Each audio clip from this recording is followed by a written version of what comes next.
Taylor Swift's You're Losing Me marks 2-year anniversary, with emotional fan reactions. Anniversary of Taylor Swift's emotionally powerful song You Are Losing Me has turned the tide for the listeners who still find its themes of grieving relatable. Many, and particularly the public, consider the song to be the narrative of the end of Swift's long romance with actor Joe Alwyn, and in this way, its heartbreaking portrayal of silent relationship decay places it among the top songs in her repertoire. The lyrics and themes of the song, which has now been 2 years since its release, have generated a very large number of online responses from the listeners who feel a deep connection with it.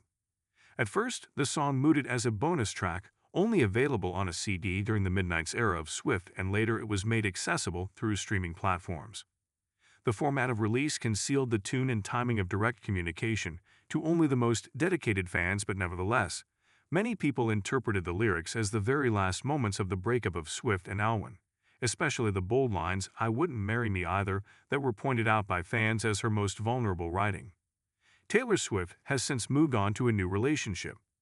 The online controversy concerning the anniversary is proof that the song still has a powerful impact. One user said, 2 years later and You're Losing Me still feels raw. The way Taylor framed quiet heartbreak is something people keep returning to. The aura of this statement can be detected throughout the whole digital conversation.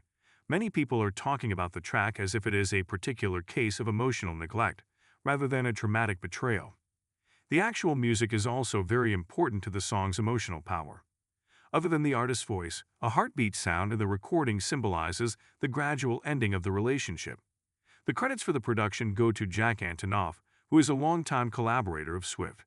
He was the one who created the synth-heavy background that supports the emotionally strained vocals of Swift. Although the song has not been performed live during the era's tour, it has still been very culturally relevant. Amongst the many comments, there were several that referred to lyrics that have listeners gripped even after years of release. Do something, babe, say something, lose something, risk something. I still haven't recovered from this bridge. A user was stressing that those parts are still very much alive emotionally. Another user said, some songs hit like a whisper, but they stay like a bruise, referring to the song's ability to leave an emotional impression. The song's distribution quickly reflected the immediate impact of its commercial performance. You Are Losing Me was ranked high in the global charts instantly after being made available for streaming, and this happened without the usual radio promotion, which is a strong indicator that the song was able to get through to the audience via word of mouth and organic discovery. This upward trend in the chart was observed even though the song was available for only a short time, which proves that Swift is in a very unique position in the music industry, where even her least promoted works can draw a huge crowd. But not everything was praise, and there were some criticisms giving a mark. Even the most part of the discussions about the anniversary were positive. One of the critics exclaimed, "Wow, 2 years since the most overrated breakup song ever. Time flies," while another one wrote more strongly about the overall skill of Swift. Nevertheless, such negative reactions were very limited and quite contrary to the majority of those expressing closeness and appreciation. Jimmy Fallon has also commented on Swift's cultural impact in other contexts. The endurance of the song seems to be caused by its unique portrayal of the relationship dynamics.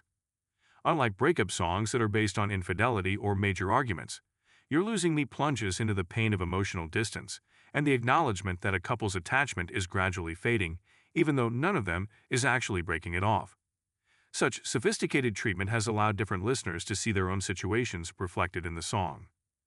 Real-life stories were continuously shared during the discussion of the song's anniversary, and one person went as far as to say, "My kid broke up with me, and this is the first thing I see on my toll," which shows how the song's themes and real-life heartaches cross each other. Another one simply posted, "Never felt more heard by a song," indicating the song's power to convince listeners that their feelings were acknowledged and understood. Taylor Swift-themed expressions of fandom continue to appear in various forms. The sheer volume of comments included very in-depth analyses regarding both the song's production and its effect.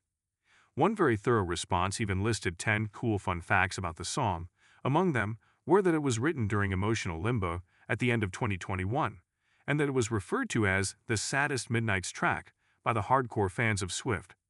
The depth of involvement in such cases exemplifies how Swift's artistry can stimulate intense research and community discourse among her fanbase. Ana Navarro Cardenas is another public figure who has interacted with Swift's world. 2 years have gone by, and the song You're Losing Me is still holding a prominent place among the vast collection of Taylor Swift's songs. The public's fascination with her life and work remains strong, as seen when Ellen DeGeneres recently reminisced about a funny Swift moment.